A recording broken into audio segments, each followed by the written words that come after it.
Good morning all student. So electric field part 4 welcome ਹੈ ਬੇਟਾ ਸਾਰਿਆਂ ਦਾ। ਇਸ ਤੋਂ ਲਾਸਟ ਲੈਕਚਰ ਦੇ ਵਿੱਚ ਅਸੀਂ ਪਾਰਟ 3 ਲੈਕਚਰ ਦੇ ਵਿੱਚ ਤਿੰਨ ਗੱਲਾਂ ਡਿਸਕਸ ਕੀਤੀਆਂ ਸੀ। ਸਭ ਤੋਂ ਪਹਿਲਾਂ ਇਲੈਕਟ੍ਰਿਕ ਡਾਈਪੋਲ ਕੀ ਹੁੰਦਾ ਹੈ, ਫਿਰ ਅਸੀਂ ਡਿਸਕਸ ਕੀਤਾ ਸੀ ਇਲੈਕਟ੍ਰਿਕ ਡਾਈਪੋਲ ਮੂਵਮੈਂਟ ਕੀ ਹੁੰਦੀ ਹੈ, ਫਿਰ ਅਸੀਂ ਨਾ ਇਲੈਕਟ੍ਰਿਕ ਡਾਈਪੋਲ ਦੀ ਐਕਸਿਲ ਲਾਈਨ ਦੇ ਉੱਪਰ ਇਲੈਕਟ੍ਰਿਕ ਫੀਲਡ ਇੰਟੈਂਸਿਟੀ ਨੂੰ ਫਾਈਂਡ ਕੀਤਾ ਸੀ। ਬਟ ਉਹਦੀ ਸਭ ਤੋਂ ਸਿੰਪਲ ਫਾਰਮ ਮਤਲਬ ਇਨ ਦਾ ਸਕੇਲਰ ਫਾਰਮ, ਤਾਂ ਉਹ ਐਗਜ਼ੈਕਟ ਫਾਰਮ ਨਹੀਂ ਸੀ। ਜਸਟ ਤੁਹਾਨੂੰ ਇੱਕ ਆਈਡੀਆ ਦਿੱਤਾ ਸੀ ਕਿਹੜੇ ਸਟੈਪ ਨੇ। ਇੱਕ ਦੋ ਦਿਨ ਬਾਅਦ ਆਪਾਂ ਇਹ ਸਾਰੀਆਂ ਚੀਜ਼ਾਂ ਦੁਬਾਰਾ ਇੱਕੋ ਹੀ ਲੈਕਚਰ ਦੇ ਵਿੱਚ ਪੜ੍ਹਾਂਗੇ, but in the vector form. ਪਰ ਵੈਕਟਰ ਫਾਰਮ 'ਤੇ ਜਾਣ ਤੋਂ ਪਹਿਲਾਂ ਇੱਕ ਨਾ ਮਾਈਂਡ ਸੈੱਟ ਜ਼ਰੂਰ ਹੋਣਾ ਚਾਹੀਦਾ ਹੈ। ਅਤੇ ਡਿਊਰਿੰਗ ਦਾ ਲੋਕਡਾਊਨ ਮੇਰੀ ਕੋਸ਼ਿਸ਼ ਇਹੀ ਹੈ ਕਿ ਹਰ ਕਨਸੈਪਟ ਦੇ ਨਾਲ ਰਿਲੇਟਡ ਤੁਹਾਡੇ ਮਾਈਂਡ ਸੈੱਟ ਕ੍ਰੀਏਟ ਕਰਦਾ, ਤਾਂ ਕਿ ਜਦੋਂ ਵੀ ਪ੍ਰੋਪਰ ਕਲਾਸਿਸ ਤੁਹਾਡੀਆਂ ਸਟਾਰਟ ਹੋਣ ਤਾਂ ਜਿਹੜਾ ਕੰਮ ਆਪਣਾ 20 ਦਿਨ ਦੇ ਵਿੱਚ ਹੋਣਾ ਉਹ ਵਿਦਨ 2 ਡੇਜ਼ ਈਜ਼ੀਲੀ ਹੋ ਜੇ। ਟਰਮਸ ਦੀ ਤੁਹਾਨੂੰ ਸਮਝ ਹੋਵੇ ਕਿ ਸਾਡੀਆਂ ਟਰਮਸ ਆਖਿਰਕਾਰ ਹੈ ਕੀ ਨੇ। ਸੋ ਟਾਈਮ ਨਾ ਵੇਸਟ ਕਰਦੇ ਹੋਏ ਮਨਪ੍ਰੀਤ ਮੈਮ ਦੇ ਬਿਹਾਫ ਦੇ ਉੱਪਰ ਅਸੀਂ ਅੱਜ ਕੰਟੀਨਿਊ ਕਰਨ ਲੱਗੇ ਹਾਂ ਨੈਕਸਟ ਆਰਟੀਕਲ। ਅਸੀਂ ਬੇਟਾ ਦੇਖੋ ਕੀ ਕਰਨਾ ਹੈ, ਅਸੀਂ ਫਾਈਂਡ ਕਰਨੀ ਹੈ ਇਲੈਕਟ੍ਰਿਕ ਫੀਲਡ ਇੰਟੈਂਸਿਟੀ। ਕਿਹਦੇ ਕਰਕੇ? ਕਿਸੇ ਵੀ ਡਾਈਪੋਲ ਕਰਕੇ, ਬਟ ਕੰਡੀਸ਼ਨ ਦਾ ਫਰਕ ਹੈ। ਲਾਸਟ ਵੀਡੀਓ ਦੇ ਵਿੱਚ ਅਸੀਂ ਦੇਖੇ ਸੀ ਐਕਸੀਅਲ ਲਾਈਨ, ਇਸ ਵੀਡੀਓ ਦੇ ਅੰਦਰ ਅਸੀਂ ਐਕਸੀਅਲ ਲਾਈਨ ਨਹੀਂ ਉਸ ਜਗ੍ਹਾ ਉੱਪਰ ਦੇਖਾਂਗੇ ਇਕੁਇਟੋਰੀਅਲ ਲਾਈਨ। ਤਾਂ ਜਿਹੜਾ ਬੇਟਾ ਸਾਡੇ ਆਰਟੀਕਲ ਹੈ ਨਾ, ਇਸ ਆਰਟੀਕਲ ਦੇ 4 ਸਟੈਪ ਨੇ, ਤਾਂ ਇਕੱਲੇ ਸਟੈਪ ਨੂੰ ਮੈਂ ਪੂਰਾ ਡਿਟੇਲ 'ਚ ਐਕਸਪਲੇਨ ਕਰੂੰਗਾ। ਇਹ ਉਹ ਆਰਟੀਕਲ ਹੈ ਤਾਂ ਬੜਾ ਛੋਟਾ ਜਿਹਾ ਆਰਟੀਕਲ ਹੈ, ਬਟ ਇਸ ਨਾਲ ਬਹੁਤ ਸਾਰੇ ਕਨਸੈਪਟ ਯੂਜ਼ ਹੋਣੇ ਨੇ। ਹੁਣ ਕਿਹੜੇ ਕਨਸੈਪਟ ਯੂਜ਼ ਹੋਣੇ ਨੇ ਉਹ ਮੈਂ ਨਾਲ ਕਲੀਅਰ ਕਰਦਾ ਰਹੂੰਗਾ। ਸੋ ਹੁਣ ਟਾਈਮ ਨਾ ਵੇਸਟ ਕਰੀਏ, ਆਪਾਂ ਆਓ ਕੰਟੀਨਿਊ ਕਰਦੇ ਹਾਂ ਲੈਕਚਰ। ਤਾਂ ਬੇਟਾ ਦੇਖੋ ਸਭ ਤੋਂ ਪਹਿਲਾਂ ਕੀ ਹੈ, ਇੱਕ ਗੱਲ ਤਾਂ ਸਾਨੂੰ ਕਲੀਅਰ ਹੈ ਕਿ ਅਸੀਂ ਗੱਲ ਕਿਹਦੀ ਕਰਨੀ ਹੈ। ਗੱਲ ਤਾਂ ਦੇਖੋ ਜੀ ਡਾਈਪੋਲ ਦੀ ਉਹ ਕਰਨੀ ਹੈ। ਸੋ ਡਾਈਪੋਲ ਤੋਂ ਹੀ ਅਸੀਂ ਇਹਨੂੰ ਕੰਟੀਨਿਊ ਕਰਾਂਗੇ। ਸਪੋਜ਼ ਕਰੋ ਬੇਟਾ ਮੇਰੇ ਕੋਲ ਇੱਕ ਚਾਰਜ ਇੱਥੇ ਹੈ ਔਰ ਜਿਹੜਾ ਸਾਡਾ ਦੂਸਰਾ ਚਾਰਜ ਹੈ ਇੱਥੇ ਕਿਤੇ ਹੈ। ਸਾਨੂੰ ਇੱਕ ਗੱਲ ਪਤਾ ਡਾਈਪੋਲ ਅੰਦਰ ਹੁੰਦੇ ਨੇ 2 ਚਾਰਜ। ਪਹਿਲੀ ਗੱਲ ਤਾਂ ਦੋਨੋਂ ਦੇ ਦੋਨੋਂ ਚਾਰਜ ਕੀ ਹੁੰਦੇ ਨੇ? ਇਕੁਅਲ। ਮਤਲਬ ਜੇ ਪਹਿਲਾ ਚਾਰਜ ਕਿਊ ਹੈ ਤਾਂ ਦੂਸਰਾ ਚਾਰਜ ਵੀ ਕਿਊ। ਉਸ ਤੋਂ ਬਾਅਦ ਇਹ ਦੋਨੋਂ ਕੀ ਹੁੰਦੇ ਨੇ? ਓਪੋਜ਼ਿਟ। ਮਤਲਬ ਇੱਕ ਪੋਜ਼ਿਟਿਵ ਅਤੇ ਦੂਜਾ ਕੀ ਹੋ ਗਿਆ? ਨੈਗੇਟਿਵ। ਸੋ ਧਿਆਨ ਨਾਲ ਦੇਖੋ, ਸਾਡੇ ਕੋਲ 2 ਚਾਰਜ, ਦੋਨੋਂ ਦੇ ਦੋਨੋਂ ਹੈਗੇ ਆਪਸ 'ਚ ਇਕੁਅਲ ਨੇ। ਇੱਕ ਪੋਜ਼ਿਟਿਵ ਹੈ ਅਤੇ ਦੂਜਾ ਕੀ ਹੈ? ਨੈਗੇਟਿਵ। ਉਸ ਤੋਂ ਅਗਲੀ ਗੱਲ, ਇਹਨਾਂ ਦੋਨਾਂ ਦੇ ਸੈਂਟਰਸ ਦੇ ਵਿਚਕਾਰ ਜਿਹੜਾ ਟੋਟਲ ਡਿਸਟੈਂਸ ਹੁੰਦਾ ਹੈ ਇਹ ਹੁੰਦਾ 2a। ਦੇਖੋ ਇੱਥੇ ਇਹਦਾ ਸੈਂਟਰ ਹੈ, ਸੈਂਟਰ ਤੋਂ ਜਿਹੜਾ ਪਹਿਲਾ ਚਾਰਜ ਹੈ ਉਹ ਕਿੰਨੀ ਦੂਰ ਹੈ? a ਡਿਸਟੈਂਸ ਅਵੇ। ਸੈਂਟਰ ਤੋਂ ਜਿਹੜਾ ਦੂਸਰਾ ਚਾਰਜ ਹੈ ਉਹ ਕਿੰਨੀ ਦੂਰ ਹੈ? a ਡਿਸਟੈਂਸ ਅਵੇ। ਤਾਂ ਹੁਣ ਇਸ ਦੀ ਟੋਟਲ ਲੈਂਥ ਕਿੰਨੀ ਹੋਊਗੀ? ਤਾਂ ਅਸੀਂ ਕਹਾਂਗੇ a + a 2a। ਸੋ ਇਹਨਾਂ ਕਲੀਅਰ ਹੈ। ਹੁਣ ਸਭ ਤੋਂ ਪਹਿਲਾਂ ਡਾਈਪੋਲ ਅਸੀਂ ਡਰਾਅ ਕਰ ਲਿਆ। ਹੁਣ ਬੇਟਾ ਇੱਕ ਕੁਐਸਚਨ ਇਹ ਹੈ ਕਿ ਇਕੁਇਟੋਰੀਅਲ ਲਾਈਨ ਕਿਹਨੂੰ ਕਹਿੰਦੇ ਨੇ। ਤਾਂ ਦੇਖੋ ਕੀ ਹੁੰਦੀ ਹੈ ਇਕੁਇਟੋਰੀਅਲ ਲਾਈਨ। ਇਸ ਤੋਂ ਲਾਸਟ ਵੀਡੀਓ 'ਚ ਮੈਂ ਤੁਹਾਨੂੰ ਇਹ ਕਿਹਾ ਸੀ, ਇੱਕ ਲਾਈਨ ਜਿਹੜੀ ਦੋਨਾਂ ਚਾਰਜ ਦੇ ਸੈਂਟਰਸ ਦੇ ਵਿੱਚੋਂ ਦੀ ਪਾਸ ਹੋ ਜੇ, ਇਸ ਲਾਈਨ ਨੂੰ ਬੋਲਦੇ ਨੇ ਐਕਸੀਅਲ ਲਾਈਨ। ਇੱਕ ਲਾਈਨ ਜਿਹੜੀ ਦੋਨਾਂ ਚਾਰਜ ਦੇ ਸੈਂਟਰਸ ਦੇ ਵਿੱਚੋਂ ਦੀ ਪਾਸ ਹੋ ਜੇ, ਕਿਹੜੀ ਲਾਈਨ ਹੁੰਦੀ ਹੈ? Axial line. ਹੁਣ ਕੁਐਸਚਨ ਹੈ ਜੀ ਇਕੁਇਟੋਰੀਅਲ ਲਾਈਨ ਕੀ ਹੈ? ਤਾਂ ਦੋ ਗੱਲਾਂ। ਪਹਿਲੀ ਗੱਲ, ਇਕੁਇਟੋਰੀਅਲ ਲਾਈਨ ਉਹ ਲਾਈਨ ਹੁੰਦੀ ਹੈ ਜਿਹੜੀ ਡਾਈਪੋਲ ਦੇ ਸੈਂਟਰ 'ਚੋਂ ਪਾਸ ਕਰਦੀ ਹੈ। ਦੂਸਰੀ ਗੱਲ, ਇਕੁਇਟੋਰੀਅਲ ਲਾਈਨ ਉਹ ਹੁੰਦੀ ਹੈ ਜਿਹੜੀ ਐਕਸੀਅਲ ਲਾਈਨ ਨੂੰ 90 ਡਿਗਰੀ ਉੱਪਰ ਹੁੰਦੀ ਹੈ। ਹੁਣ ਤੁਸੀਂ ਧਿਆਨ ਨਾਲ ਦੇਖੋ, ਆਹ ਜਿਹੜੀ ਲਾਈਨ ਮੈਂ ਡਰਾਅ ਕੀਤੀ ਹੈ, ਇੱਕ ਤਾਂ ਡਾਈਪੋਲ ਦੇ ਸੈਂਟਰ 'ਚੋਂ ਪਾਸ ਕਰਦੀ ਹੈ। ਦੂਸਰੀ ਗੱਲ, ਐਕਸੀਅਲ ਲਾਈਨ ਨੂੰ ਕਿੰਨੇ ਐਂਗਲ 'ਤੇ ਹੈ? ਇਹ 90 ਡਿਗਰੀ ਉੱਪਰ ਹੈ। ਤਾਂ ਬੇਟਾ ਇੱਕ ਲਾਈਨ ਜਿਹੜੀ ਡਾਈਪੋਲ ਦੇ ਸੈਂਟਰ 'ਚੋਂ ਪਾਸ ਕਰੇ, ਜਿਹੜੀ ਐਕਸੀਅਲ ਲਾਈਨ ਨੂੰ 90 ਡਿਗਰੀ ਉੱਪਰ ਹੋਵੇ, ਬਸ ਇਸੇ ਲਾਈਨ ਨੂੰ ਹੀ ਬੋਲਦੇ ਨੇ ਇਕੁਇਟੋਰੀਅਲ ਲਾਈਨ। ਹੁਣ ਆਪਣੀ ਪ੍ਰੋਬਲਮ ਪਤਾ ਕੀ ਹੈ? ਇਸ ਲਾਈਨ ਉੱਪਰ ਇੱਥੇ ਇੱਕ ਪੁਆਇੰਟ ਹੈ ਔਰ ਇਸ ਪੁਆਇੰਟ 'ਤੇ ਕਿੰਨੀ ਇਲੈਕਟ੍ਰਿਕ ਫੀਲਡ ਇੰਟੈਂਸਿਟੀ ਹੈ ਮੈਂ ਉਹ ਫਾਈਂਡ ਕਰਨੀ ਹੈ। ਸੋ ਹੁਣ ਦੇਖੋ ਬੜਾ ਈਜ਼ੀ, ਉਹੀ ਸਟੈਪ ਹਰੇਕ ਆਰਟੀਕਲ 'ਚ ਬਾਰ-ਬਾਰ ਰਿਪੀਟ ਹੋਣੇ ਨੇ, ਜਿਹੜੇ ਆਪਾਂ ਲਾਸਟ ਵੀਡੀਓ 'ਚ ਕੀਤੇ ਨੇ ਸੇਮ ਇੱਥੇ ਕਰਨੇ ਨੇ। ਹੁਣ ਦੇਖੋ ਕਿਹੜੇ ਸਟੈਪ ਨੇ ਸੀ। ਸਭ ਤੋਂ ਪਹਿਲੀ ਗੱਲ, ਜਿਹੜੇ ਪੁਆਇੰਟ 'ਤੇ ਇੰਟੈਂਸਿਟੀ ਨੂੰ ਫਾਈਂਡ ਕਰਨਾ ਹੈ, ਇਹ ਪੁਆਇੰਟ ਹਮੇਸ਼ਾ ਹੁੰਦਾ P ਔਰ ਇਸ ਨੂੰ ਬੋਲਦੇ ਨੇ ਆਬਜ਼ਰਵੇਸ਼ਨ ਪੁਆਇੰਟ। ਦੂਸਰੀ ਗੱਲ, ਜਿਹੜਾ ਬੇਟਾ ਆਬਜ਼ਰਵੇਸ਼ਨ ਪੁਆਇੰਟ ਹੈ ਉਹ ਮੇਨ ਡਾਈਪੋਲ ਦੇ ਸੈਂਟਰ ਤੋਂ ਹਮੇਸ਼ਾ r ਡਿਸਟੈਂਸ ਅਵੇ ਹੁੰਦਾ ਹੈ। ਤਾਂ ਆਬਜ਼ਰਵੇਸ਼ਨ ਪੁਆਇੰਟ ਮੇਨ ਸੈਂਟਰ ਤੋਂ ਕਿੰਨੀ ਦੂਰ ਹੁੰਦਾ ਹੈ? r ਡਿਸਟੈਂਸ ਅਵੇ। ਇਸ ਤੋਂ ਅਗਲੀ ਗੱਲ, ਜਿਹੜੇ ਪੁਆਇੰਟ 'ਤੇ ਵੀ ਇੰਟੈਂਸਿਟੀ ਨੂੰ ਫਾਈਂਡ ਕਰਨਾ ਹੈ ਅਸੀਂ ਉੱਥੇ ਕੀ ਰੱਖਦੇ ਹੁੰਦੇ ਹਾਂ? ਇੱਕ ਯੂਨਿਟ ਪੋਜ਼ਿਟਿਵ ਟੈਸਟ ਚਾਰਜ। ਹੁਣ ਯਾਦ ਕਰੋ, ਇਹ ਗੱਲ ਪਹਿਲਾਂ ਵੀ ਆਪਾਂ ਨੇ ਡਿਸਕਸ ਕੀਤੀ ਸੀ कि जी जिथे इंटेंसिटी नूं फाइंड करना है वो पॉइंट हमेशा पी होऊगा। पॉइंट पी मेन सेंटर तो कितनी दूर हुंदा है, आर डिस्टेंस अवे हुंदा है। ते जिहड़े पॉइंट ते इंटेंसिटी नूं फाइंड करना है उत्थे हमेशा की रखीदा है, एक यूनिट पॉजिटिव टेस्ट चार्ज। सो 3 स्टैप आपां कर लए। हुण चौथा स्टैप बेटा, पहले चार्ज नूं आपां ए सपोज कर लो ते दूसरे चार्ज नूं चलो आपां बी सपोज कर लो। हुण देखो इत्थे की होना है, जिहड़ा चार्ज बी है ये पॉजिटिव है, क्यू नॉट की हुंदा है, ये भी पॉजिटिव हुंदा है। तो जे बेटा दोनों पॉजिटिव ने, हुण सोच के दसो इत्थे की होऊगा, पॉजिटिव पॉजिटिव नूं की करूगा, रिपैल। तो जे पॉजिटिव पॉजिटिव नूं रिपैल करूँ तो ये इफैक्ट इस डायरैक्शन दे विच होणगे।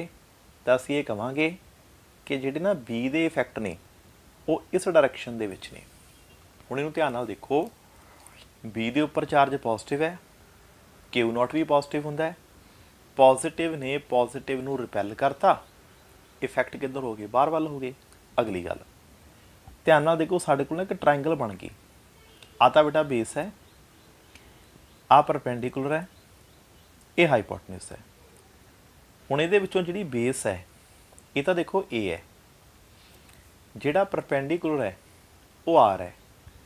तो जे मैं इसके उपर पाइथागोरस अप्लाई करा तो इसका हाइपोटन्यूस कितना होगा, रूट आर स्केयर प्लस ए स्केयर। तो बेस बेटा ए है, परपेंडिकुलर आर है, तो हाइपोटन्यूस कितना हो गया, रूट आर स्केयर प्लस ए स्केयर। इतना क्लीयर है। अगली गल हुण देखो ए वाले चार्ज में जिहड़ा बेटा क्यू नॉट है पॉजिटिव है, बट ए दे उपर किहड़ा चार्ज है, नैगेटिव। हुण ए नैगेटिव है, क्यू नॉट पॉजिटिव है, तो ए इसनूं की करूगा, अट्रैक्ट। तो जे ए इसनूं अट्रैक्ट करूगा तो इसकी डायरैक्शन ए रहन वाली है। सो हुण इहनूं ध्यान नाल देखो, ए नैगेटिव सी, उहने क्यू नॉट नूं अट्रैक्ट कर लिया, बी पॉजिटिव सी, उहने क्यू नॉट नूं रिपैल करता। तो जो होया तुहाडे सामने है। हुण अगली गल इत्थे भी देखो ना कि ट्रायंगल बनती है, आह वाली ट्रायंगल। हुण जिहड़ी बेटा ये ट्रायंगल बन गई ये वाली, ये च बेस कितना है, ए, परपेंडिकुलर कितना है, आर। इत्थे भी जे मैं हाइपोटन्यूस नूं फाइंड करा तो कितना हो जाऊगा, आर स्केयर प्लस ए स्केयर। उम्मीद करदा इत्थे तक सारी गल क्लीयर हो गई होगी। अगली गल हुण जिहड़ा बेटा पॉइंट पी है ना, इहनूं ध्यान नाल देखियो, एक लाइन बनाओ इत्थे, ये हॉरिजोंटल, एक लाइन बनाओ इत्थे, ये वर्टिकल। एक हो गया हॉरिजोंटल, एक हो गया वर्टिकल।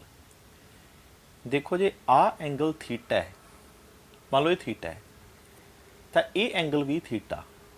हुण तुसीं कहोगे सर क्यों, क्योंकि ध्यान नाल देखो ये दोनों ट्रायंगल इक्को जिहा तां हैगियां ने, इन्हां दे बेस भी सेम ने, इन्हां दा परपेंडिकुलर भी सेम है, इन्हां दे हाइपोटन्यूस भी सेम ने।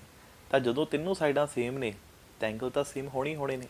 सो अगली गल, जे बेटा ये एंगल थीटा आ वाला, देखो आ एंगल कितना आपां थीटा किया ना, हुण जे ए थीटा है, आ भी थीटा। हुण तुसीं कहोगे सर ये किहड़ी प्रॉपर्टी है, देखो बड़ी सिंपल, एक लाइन इत्थे, एक लाइन इत्थे, एक लाइन इत्थे कट कर जे, आ दोनों एंगल की हुंदे ने, सेम हुंदे ने ना, कॉरसपॉन्डिंग एंगल। बस देखो ही ने, आ पहली लाइन होगी, आ दूसरी लाइन होगी, आ लाइन कर गई कट। तो जिन्ना एंगल ए उन्ना ही एंगल ए। हुण ये किहड़ी प्रॉपर्टी है, कॉरसपॉन्डिंग एंगल। अगे आ जाओ, जे आ एंगल थीटा तो जिहड़ा आ वाला एंगल है ये भी थीटा ही बनूगा। हुण तुसीं कहोगे सर ये एंगल थीटा किवें हो गया, देखो मन के चलो एक पैरल लाइन इत्थे है कि इत्थे है, एक लाइन कट कर गई। तो याद करो आ वाले जिहड़े दो एंगल सी अल्टरनेट एंगल, ये भी तो सेम ही हुंदे सी।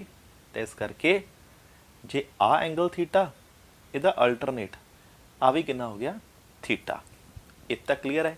हुण अगली गल, इसकी डायग्राम ही बेटा सब तो मेन है। जे डायग्राम समझ गए तो समझ लो हाफ डन हो गया, अपना आर्टिकल हो गया। हुण अगली गल बेटा ध्यान नाल समझियो, जदों ना असीं +1 च हुंदे सी, असीं एक गल कहने हुंदे सी, किहड़ी, असीं वैक्टर चैप्टर पढ़िया है।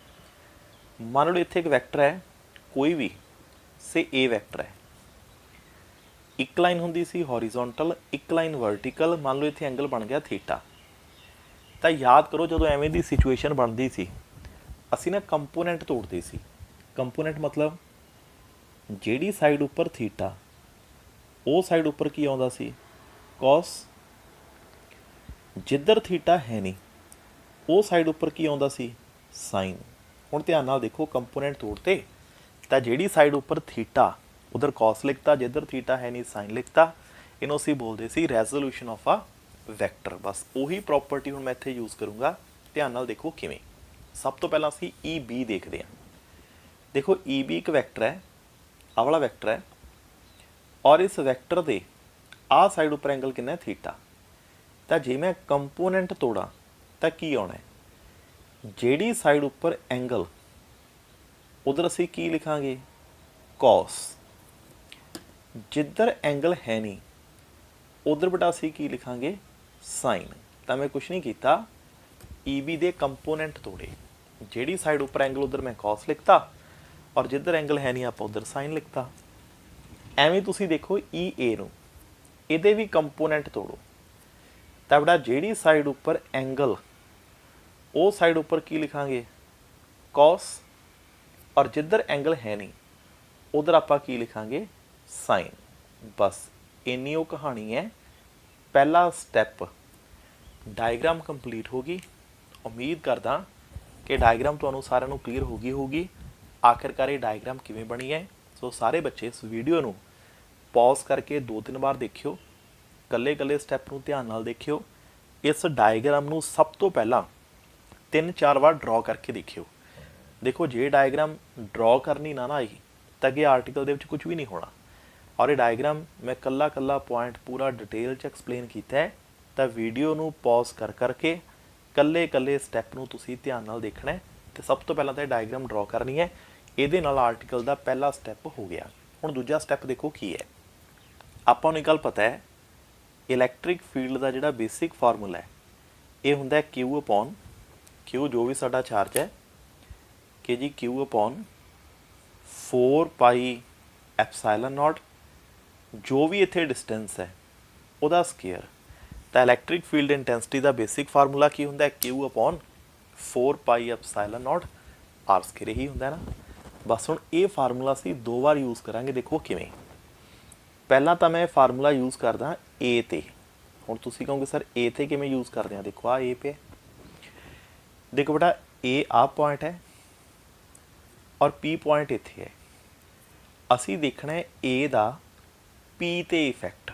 ਤਾਂ ਫਾਰਮੂਲਾ ਐਵੇਂ ਲੱਗੂਗਾ Q ਅਪੋਨ 4 ਪਾਈ ਐਪਸਾਈਲਨ ਨੋਟ, ਏ ਤੋਂ ਲੈ ਕੇ ਪੀ ਤੱਕ ਜੋ ਵੀ ਡਿਸਟੈਂਸ ਹੈ ਉਹਦਾ ਕੀ ਹੋ ਗਿਆ ਸਕੇਅਰ। ਤਾਂ ਇਹਦਾ ਇਫੈਕਟ ਹੋ ਗਿਆ Q upon 4 pi ਐਪਸਾਈਲਨ note AP square. Clear ਹੈ। ਹੁਣ B ਦਾ ਇਫੈਕਟ ਦੇਖੋ। ਜੇ ਬੇਟਾ ਇਫੈਕਟ ਦੇਖੀਏ ਆਪਾਂ B ਦਾ, ਚਾਰਜ ਤਾਂ ਡਾਈਪੋਲ ਦਾ ਸੇਮ ਹੀ ਹੁੰਦਾ ਹੈ, 4 ਪਾਈ ਐਪਸਾਈਲਨ ਨੋਟ ਵੀ ਸੇਮ ਰਹੂਗਾ। ਹੁਣ ਇੰਨਾ ਫਰਕ ਪੈ ਗਿਆ। ਹੁਣ B ਦਾ ਇਫੈਕਟ ਕਿਹਦੇ ਉੱਪਰ ਦੇਖਣਾ ਹੈ P 'ਤੇ। ਤਾਂ ਜਿਹੜਾ ਅਸੀਂ ਇੱਥੇ ਡਿਸਟੈਂਸ ਲਵਾਂਗੇ ਨਾ ਇਹ ਲਵਾਂਗੇ BP ਸਕੇਅਰ। ਉਮੀਦ ਕਰਦਾ ਇਹ ਗੱਲ ਕਲੀਅਰ ਹੋਊਗੀ। ਹੁਣ ਡਾਇਗਰਾਮ ਧਿਆਨ ਨਾਲ ਦੇਖਿਓ। A ਤੋਂ P ਔਰ B ਤੋਂ P ਇਹ ਦੋਨੋਂ ਬਰਾਬਰ ਨੇ। ਤੇ ਪਤਾ ਕਿੰਨੇ ਨੇ √R square plus A square. ਮਤਲਬ ਮੈਂ ਲਿਖ ਸਕਦਾ A ਤੋਂ P ਔਰ B ਤੋਂ P ਇਹ ਸਰ ਦੋਨੋਂ ਇਕੁਅਲ ਨੇ। ਅਤੇ ਇਹਨਾਂ ਦੋਨਾਂ ਦੀ ਕਿੰਨੀ ਵੈਲਿਊ ਹੈ √R square plus A square. ਦੇਖੋ ਡਾਇਗਰਾਮ 'ਤੇ ਆ ਵੀ √R square plus A square ਹੈ, ਆ ਵੀ √R square plus A square ਹੈ। ਤਾਂ ਜਿੰਨਾ A ਤੋਂ P ਓਨਾ ਹੀ B ਤੋਂ P। ਹੁਣ ਕੁਛ ਨਹੀਂ ਕਰਨਾ, ਇਹਨਾਂ ਦੋਨਾਂ ਦੀ ਵੈਲਿਊ ਨੂੰ ਬੇਟਾ ਇੱਥੇ ਪੁੱਟ ਕਰਦੇ ਹਾਂ। ਤਾਂ ਜੇ ਪੁੱਟ ਕਰੀਏ ਦੇਖੋ ਕੀ ਹੁੰਦਾ ਹੈ। ਸਭ ਤੋਂ ਪਹਿਲਾਂ AP ਦਾ square Q upon 4 pi ਐਪਸਾਈਲਨ note. ਜਦੋਂ ਸਕੇਅਰ ਕਰਾਂਗੇ ਨਾ ਤਾਂ ਰੂਟ ਖਤਮ ਹੋ ਜਾਣਾ ਹੈ, ਇਕੱਲਾ ਰਹਿ ਗਿਆ R square plus A square. ਐਵੇਂ ਇਹਨੂੰ ਦੇਖ ਲਓ Q ਅਪੋਨ 4 ਪਾਈ ਐਪਸਾਈਲਨ ਨੋਟ। ਜਦੋਂ BP ਦੀ ਵੈਲਿਊ ਪੁੱਟ ਕੀਤੀ ਤਾਂ ਰੂਟ ਖਤਮ ਹੋ ਗਿਆ, ਸਾਡੇ ਕੋਲ ਸਿਰਫ ਇਹ ਬਚਿਆ। ਹੁਣ ਇੱਕ ਅਸੀਂ ਦੇਖ ਲਿਆ A ਦਾ ਇਫੈਕਟ, ਇੱਕ ਅਸੀਂ ਦੇਖ ਲਿਆ B ਦਾ ਇਫੈਕਟ। ਹੁਣ ਬੇਟਾ ਇੱਕ ਤਾਂ ਦੇਖੋ ਇਹਨੂੰ, ਧਿਆਨ ਨਾਲ ਦੇਖਿਓ। ਇੱਕ ਦੇਖੋ ਇਹਨੂੰ, जे तुसी ध्यान नाल देखो ना, ये दोनों सेम ने। तो जे बेटा दोनों सेम ने, मतलब मैं कह सकदा कि जिन्ना इफैक्ट ए उन्ना ही इफैक्ट किहदा बी दा। सो हुणे दूसरा स्टैप कंप्लीट है। तो इस आर्टिकल की एक स्क्रीनशॉट लै लो। पहले दो स्टैप थोड़े सामने पे ने। सब तो पहला स्टैप है डायग्राम, 2-3 बार सारे बच्चों ने ड्रॉ करनी है। उस तो बाद दूजे स्टैप अंदर असी कुछ नहीं करना, सिर्फ इन्ना कु प्रूव करना हुंदा है कि जी जिन्ने इफैक्ट ए दे उन्ने इफैक्ट बी दे दोनों की ने सेम ने। उम्मीद करदा इतना गल क्लीयर होगी। और इत्थे बेटा 1 मिनट लिए मैं रुक रहा, सारे बच्चे इसका एक स्क्रीनशॉट लै लो ताकि आर्टिकल तुहानूं कॉपी ते लिखना सौखा रहे। हाँ जी, लै लिया स्क्रीनशॉट। चलो बेटा हुण इस तो अगे चलते हैं। हुण इस तो फर्दर की है कि जिहड़ियां चीज़ां दी सानूं नहीं लोड़, मैं इन्हां नूं रब कर रहा क्योंकि बोर्ड अपने कोल पहले ही ऑलरेडी लिमिटेड है। तो इस उपर ही आपां नूं सब कुछ लिखना पैना। डायग्राम की देखो मैंने लोड़ है, इस करके मैं डायग्राम रब नहीं कर रहा। बाकी स्पेस आपां फ्री कर ली आर्टिकल नूं अगे लैके जाण लई। हुण देखो ध्यान नाल आर्टिकल अगे किवें जाऊगा। आपां इत्थे तक आ गए कि सर जिन्ना इफैक्ट ए दा उन्ना इफैक्ट बी दा सानूं क्लीयर है जी। हुण अगे दसो की करना है। हुण देखो अगे कुछ नहीं करना, बड़ा सिंपल है। मैनूं ये दसो जे मैं दोनों साइडां साइन थीटा नाल मल्टीप्लाई करदा, कोई प्रॉब्लम तो नहीं। आपां कुछ नहीं किया, दोनों साइडां किस नाल मल्टीप्लाई किया, साइन थीटा दे नाल। तो आपां दोनों साइडां साइन थीटा किया मल्टीप्लाई। उम्मीद करदा है गल क्लीयर होगी क्लीयर इत्थे तक। हुण अगली गल देखो बेटा, आ पॉइंट है पी, उपर वाल कितना इफैक्ट है ई बी साइन थीटा। अच्छा नीचे वाल कितना इफैक्ट है ई बी साइन थीटा। दोबारा फिर देखो, पॉइंट पी ते उपर वाल कितना इफैक्ट है E B sine theta. Point P ते नीचे वाल कितना इफैक्ट है ई ए साइन थीटा। ध्यान नाल देखो ये दोनों इक्वल ने। इत्थों ये क्लीयर हो रहा है कि जिन्ना इफैक्ट उपर वाल उन्ना ही इफैक्ट नीचे वाल। हुण कोई मैनू जिन्नी फोर्स ना उपर नूं चके जे उन्नी फोर्स नाल ही नीचे नूं खिंचे तो फोर्सिस की हो जांदियां ने कैंसल। तो ये विचों जिहड़े आ वर्टिकल कंपोनेंट ने ये कैंसल हो गए। हुण देखो वर्टिकल खत्म, तो जिहड़ियां चीज़ां कैंसल ही हो गई उन्हां दी तां गल करन दी लोड़ ही नहीं। हुण बचे किहड़े कंपोनेंट, सिर्फ दो। किहड़े, आ वाले दो। एक है जी ई ए कॉस थीटा ते दूजा कौन है ई बी कॉस थीटा। मतलब हुण मैं इत्थों शुरू करदा कि जी नैट इंटेंसिटी पता है कितनी है, दो कंपोनेंट ही बचते हैं। पहला ई ए कॉस थीटा ते दूसरा किहड़ा कंपोनेंट बचिया ई बी कॉस थीटा। हुण क्योंकि दोनों सेम डायरैक्शन ने तो सिंपली ऐड हो गए। जदों भी किते दो वैक्टर सेम डायरैक्शन होंदे ने या स्केलर सेम डायरैक्शन असीं ऐड करते हैं, इस करके असीं ऐड कीते। हुण अगली गल देखो बेटा, आपां पहलां किहा जी ए ते बी ते इक्वल ने। तो जे इक्वल ने तो जिथे ई बी लिखिया है उन्होंने हटा के ई ए भी तो लिख सकते हैं क्योंकि इक्वल तो है नहीं, इक्को जे तो है नहीं। तो जे बेटा मैं लिखा तो बोलो नैट फील्ड कितना बनता है, तो असी कहांगे 2EA कॉस थीटा। तो नैट इंटेंसिटी का तीजा स्टैप अपना कंप्लीट है। हुण सारे बच्चे इसका भी स्क्रीनशॉट लो। सब तो पहला की सी डायग्राम, दूजे स्टैप अंदर असी प्रूव किया EA ते EB इक्वल ने। तीजे स्टैप अंदर वर्टिकल कंपोनेंट कैंसल करके सिर्फ किहड़े कंपोनेंट बचे, हॉरीजोंटल कंपोनेंट ही बचे ने। सो उम्मीद करदा पहले 3 स्टैपों ते तुहानूं कोई डाउट नहीं होगा। हुण जिहड़ा बेटा चौथा स्टैप है उहनूं ध्यान नाल समझिओ।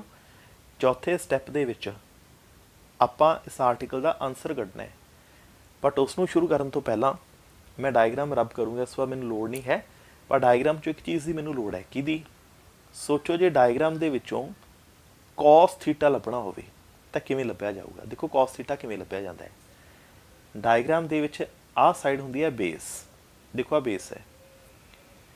आ साइड नूं असीं बोलदे हां हाइपोटन्यूज। देखो ये की है, ये हाइपोटन्यूज है।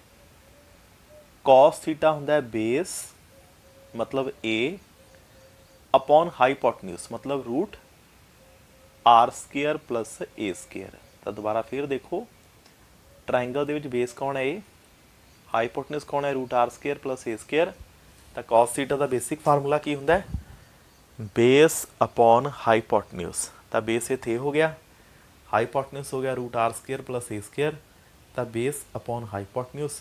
सो ਹੁਣ ਇਹ ਵੀ ਡਨ ਹੋ ਗਿਆ। ਹੁਣ ਨਜ਼ਰ ਮਾਰੋ ਔਰ ਇਸੇ ਕੋਈ ਡਾਊਟ ਹੈ ਤੱਕ ਤਾਂ ਬੋਲੋ।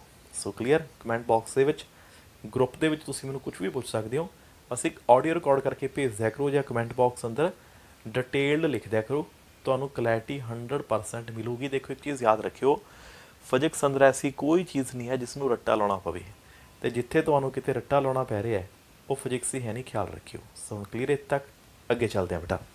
ਹੁਣ ਕੁਛ ਨਹੀਂ ਕਰਨਾ, ਬਸ ਜਿੰਨਾ ਕੁਝ ਅਸੀਂ ਪੜ੍ਹਨਾ ਸੀ ਪੜ੍ਹ ਲਿਆ।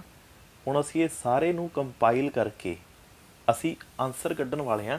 ਤਾਂ ਹੁਣ ਧਿਆਨ ਨਾਲ ਦੇਖਿਓ, ਇਲੈਕਟ੍ਰਿਕ ਫੀਲਡ ਇੰਟੈਂਸਿਟੀ ਇਕੁਟੋਰੀਅਲ ਲਾਈਨ ਦੀ ਡਾਈਪੋਲ ਦੀ ਕਿਵੇਂ ਫਾਈਂਡ ਕਰਾਂਗੇ। ਹੁਣ ਸੁਣੋ ਧਿਆਨ ਨਾਲ ਕਿਵੇਂ ਫਾਈਂਡ ਕਰਾਂਗੇ। ਦੇਖੋ ਇੱਥੇ ਤੱਕ ਤਾਂ ਅਸੀਂ ਪਹੁੰਚ ਗਏ ਕਿ ਜੀ ਇਲੈਕਟ੍ਰਿਕ ਫੀਲਡ ਪਤਾ ਕਿੰਨਾ ਹੈ, ਸਾਡੇ ਕੋਲ ਹੈ 2EA cos ਥੀਟਾ। ਇੱਥੇ ਤੱਕ ਪਹੁੰਚ ਗਏ ਸੀ ਆਪਾਂ। ਬਸ ਹੁਣ ਇਸ ਤੋਂ ਅੱਗੇ ਚੱਲਦੇ ਹਾਂ। ਤਾਂ ਸਭ ਤੋਂ ਪਹਿਲਾਂ ਬੇਟਾ ਯਾਦ ਕਰੋ, ਇਸ ਤੋਂ ਪੁਰਾਣੇ ਸਕਰੀਨਸ਼ਾਟ ਦੇਖੋ, A ਦੀ ਵੈਲਿਊ ਕਿੰਨੀ ਸੀ, Q upon 4 pi epsilon naught, root ਇੱਥੇ ਖਤਮ ਹੋ ਜਾਣਾ, r square plus a square. ਤਾਂ ਚੈੱਕ ਕਰ ਲਓ, ਮੈਂ ਕੁਛ ਨਹੀਂ ਕੀਤਾ, ਆ EA ਦੀ ਆ ਵੈਲਿਊ ਹੈ। ਹੁਣ ਆ ਜਾਓ cos ਥੀਟਾ ਤੇ। cos ਥੀਟਾ ਕੀ ਹੁੰਦਾ, ਬੇਸ ਅਪੋਨ ਹਾਈਪੋਟਨਿਊਸ। ਹਾਈਪੋਟਨਿਊਸ ਮਤਲਬ रूट आर स्केयर प्लस ए स्केयर। तो आप कुछ नहीं किया, EA तो cos थीटा की वैल्यू पुट करती, क्योंकि आप पहला लभी बैठे वैल्यू। हुण इनू जस्ट सिंपलीफाई करना है।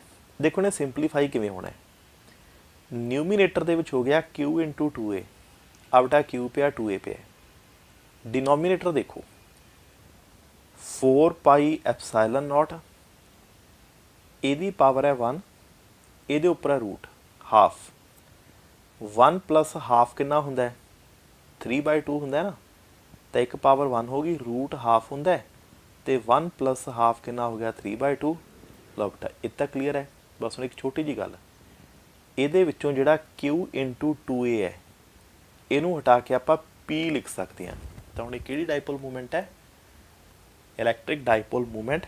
तो जो थोड़े सामने है ये इलैक्ट्रिक फील्ड इंटेंसिटी है, बट किहड़ी लाइन के उपर, ऑन इक्वीटोरीअल लाइन। बस इस ही बोलते हैं इलैक्ट्रिक फील्ड इंटेंसिटी। उम्मीद करदा इत्ता गल क्लीयर हो गई होगी। हुण बेटा इस तो अगे याद करो, लास्ट वाला जिहड़ा आर्टिकल है उस दे विच ना आपां ने एक स्पैशल केस कीता सी, कहंदे जे पॉइंट P बहुत दूर होवे, फार अवे होवे तां की हुंदा है। तो उस पॉइंट नूं असीं इत्थे डिस्कस भी करन वाले हां। लो हुण मैं साइड के उपर इत्थे करके दिखा देना, इहदा इक्को ही स्पैशल केस है। वो स्पैशल केस यही है, देखो मान लो जिहड़ा पॉइंट P है ये बहुत दूर है, फार अवे। इस तो लास्ट आर्टिकल दे विच भी ये केस आपां ने डिस्कस कीता सी। फिर मैं कहा सी कि जे पॉइंट P अवे है जी, आर की वैल्यू ग्रेटर होगी किस तो, ये तो नाल एक गल होर की सी, जदों कोई टर्म समॉल हुंदी है ना, तो उहदे जिहड़े स्केयर ने होर भी समॉल हो जाते हैं, तो आपां उहनूं की कर दिंदे हुंदे आ, निगलैक्ट। हुण कुछ नहीं करना, ये फार्मूले चो ए स्केयर निगलैक्ट कर दो। सोचो जे निगलैक्ट करा, खत्म, स्केयर दे नाल रूट की हो गया, खत्म। तो इलैक्ट्रिक फील्ड इंटेंसिटी किहड़ी लाइन उपर, इक्वेटोरियल लाइन ते पता है कितनी होगी, P upon 4 pi epsilon naught R दा क्यूब। हुण देखो आर दे उपर की आ गया, क्यूब आ गया जी। क्लीयर इत्थे तक। हुण दसो ये किहड़ी लाइन है, इक्वीटोरीअल लाइन। हुण इत्थे एक बड़ी सोहनी गल है, कल वाला आर्टिकल ते अज वाला आर्टिकल हुण मिक्स होणगे, ते मिक्स होण तो बाद एक गल समझ आऊगी। वो गल समझण तो पहला मैं तुहाडे लई एक क्वेश्चन पुछ रहा। देखो कल असीं एक आर्टिकल कीता सी एक्सीयल लाइन का, अज कीता इक्वेटोरीअल लाइन का। तुहानूं की लगता है इलैक्ट्रिक फील्ड वध स्ट्रोंग कित्थे होगा, एक्सीयल लाइन ते होगा या इक्वेटोरीअल लाइन ते होगा। तो एग्जाम 'च पूछा जाता है कि जी एक एक्सीयल लाइन है, एक इक्वेटोरीअल लाइन है, ये दसो इलैक्ट्रिक फील्ड इंटेंसिटी वध स्ट्रोंग कित्थे हुंदी है। तो हुण जे असीं इस आंसर देना है, हुण देखो वध स्ट्रोंग कित्थे है। कल जदों आपां ने एक्सीयल लाइन पढ़ी सी ना, ਉਹਦਾ ਜਿਹੜਾ ਸਭ ਤੋਂ ਲਾਸਟ ਵਾਲਾ आंसर सी, खोल के देख लो कल वाली वीडियो, ਉਸ 'ਚ ਆਂਸਰ ਇਹ ਆਉਂਦਾ ਹੈ 2p/4 ਪਾਈ ਐਪਸਾਈਲਨ ਨੋਟ ਆਰ ਕਿਊਬ। ਇਹ ਕੱਲ ਕੀਤਾ ਸੀ ਐਕਸੀਅਲ ਲਾਈਨ, ਅੱਜ ਕੀਤਾ ਇਕੁਟੋਰੀਅਲ ਲਾਈਨ। ਹੁਣ ਆਪਾਂ ਨੇ ਕੰਪੇਅਰ ਕਰਨਾ ਹੈ। ਕੰਪੇਅਰ ਪਤਾ ਕਿਵੇਂ ਹੋਣਾ ਹੈ? ਦੇਖੋ, ਇੱਕ ਤਾਂ ਤੁਸੀਂ ਇਹਨੂੰ ਦੇਖੋ ਜਿਹਨੂੰ ਮੈਂ ਆਹ ਲਾਈਨ ਦੇ ਅੰਦਰ ਲੈ ਰਿਹਾ, ਇੱਕ ਬਟਾ ਇਹਨੂੰ ਦੇਖੋ ਧਿਆਨ ਨਾਲ। ਇਹਨਾਂ ਦੋਨੋਂ ਨੂੰ ਕੰਪੇਅਰ ਕਰੋ ਕਿ ਇਹ ਦੋਨੋਂ ਸੇਮ ਨੇ। ਯੈਸ ਸੇਮ ਨੇ ਜੀ। ਮਤਲਬ ਇਸ ਪੂਰੇ ਨੂੰ ਹਟਾ ਕੇ ਇਕੁਟੋਰੀਅਲ ਵੀ ਤਾਂ ਲਿਖ ਸਕਦੇ ਹਾਂ। ਤਾਂ ਫਿਰ ਬੋਲੋ ਐਕਸੀਅਲ ਲਾਈਨ ਕਿਹਦੀ ਇਕੁਅਲ ਆ ਗਿਆ? 2 ਟਾਈਮਸ ਹਾਂਜੀ ਕੀ ਇਕੁਟੋਰੀਅਲ ਲਾਈਨ। ਲਓ ਹੁਣ ਆਪ ਦੱਸੋ ਕਿੱਥੇ ਸਟਰੋਂਗ ਹੈ? ਐਕਸੀਅਲ ਲਾਈਨ 'ਤੇ। ਕਿੰਨਾ ਕੁ ਸਟਰੋਂਗ ਹੈ? ਇਕੁਟੋਰੀਅਲ ਲਾਈਨ ਤੋਂ ਡਬਲ ਹੈ। ਤਾਂ ਇਹੀ ਸਾਡਾ ਆਨਸਰ ਹੈ ਕਿ ਐਕਸੀਅਲ ਲਾਈਨ 'ਤੇ ਫੀਲਡ ਡਬਲ ਹੁੰਦੇ ਨੇ ਇਕੁਟੋਰੀਅਲ ਲਾਈਨ ਤੋਂ। ਅਤੇ ਅੱਛਾ ਕਿੰਨੇ ਕੁ ਡਬਲ ਹੁੰਦੇ ਨੇ? ਡਬਲ 2 ਟਾਈਮ ਹੁੰਦੇ ਨੇ। ਸੋ ਹੁਣ ਕਲੀਅਰ ਹੈ। ਤਾਂ ਉਮੀਦ ਕਰਦਾ ਇਹ ਆਰਟੀਕਲ ਕਲੀਅਰ ਹੋਊਗਾ। ਬੇਟਾ ਇੱਕ ਚੀਜ਼ ਯਾਦ ਰੱਖਿਓ, ਇੱਕ ਐਕਸੀਅਲ ਲਾਈਨ ਦਾ ਆਰਟੀਕਲ, ਇੱਕ ਇਕੁਟੋਰੀਅਲ ਲਾਈਨ ਦਾ ਆਰਟੀਕਲ। ਇਹਨਾਂ ਦੋ ਐਵੇਂ ਦੇ ਆਰਟੀਕਲ ਨੇ ਐਗਜ਼ਾਮੀਨੇਸ਼ਨ ਪੁਆਇੰਟ ਆਫ ਵਿਊ ਤੋਂ, ਜਿਸ ਨੂੰ ਕਹਿੰਦੇ ਨੇ ਮੋਸਟ ਇੰਪੋਰਟੈਂਟ। ਨਾ ਕਦੇ ਮਿਸ ਹੋਏ, ਨਾ ਕਦੇ ਮਿਸ ਹੋਣ। ਸੋ ਦੋਨੋਂ ਆਰਟੀਕਲਸ ਨੂੰ ਸਾਰੇ ਬੱਚੇ ਪੂਰੇ ਧਿਆਨ ਨਾਲ ਜੀ ਦੇਖ ਲਿਓ। ਸੋ ਅੱਜ ਇਸ ਵੀਡੀਓ ਲੈਕਚਰ ਦੇ ਵਿੱਚ ਮੈਂ ਸਿਰਫ ਇੱਕ ਆਰਟੀਕਲ ਹੀ ਕਰਵਾਇਆ। ਨਾਲ ਦੀ ਨਾਲ ਮੈਂ ਦੂਸਰੀ ਵੀਡੀਓ ਵੀ ਅਪਲੋਡ ਕਰੂੰਗਾ ਪਾਰਟ 5। ਉਸ ਦੇ ਵਿੱਚ ਵੀ ਇੱਕ ਇੰਪੋਰਟੈਂਟ ਟੌਪਿਕ ਅਸੀਂ ਕਰਾਂਗੇ ਇਲੈਕਟ੍ਰਿਕ ਲਾਈਨ। ਬਸ ਉਸ ਤੋਂ ਬਾਅਦ ਇੱਕ ਵੀਡੀਓ ਹੋਰ ਇਲੈਕਟ੍ਰਿਕ ਫੀਲਡ ਦੀ ਥਿਊਰੀ ਕੰਪਲੀਟ ਹੈ। ਫਿਰ ਉਸ ਤੋਂ ਬਾਅਦ ਕੰਸੈਪਚੁਅਲ ਤੇ ਨਿਊਮੈਰੀਕਲ ਦੇ ਉੱਪਰ ਜਾਵਾਂਗੇ ਆਪਾਂ। ਸੋ ਥੈਂਕਸ ਬੇਟਾ।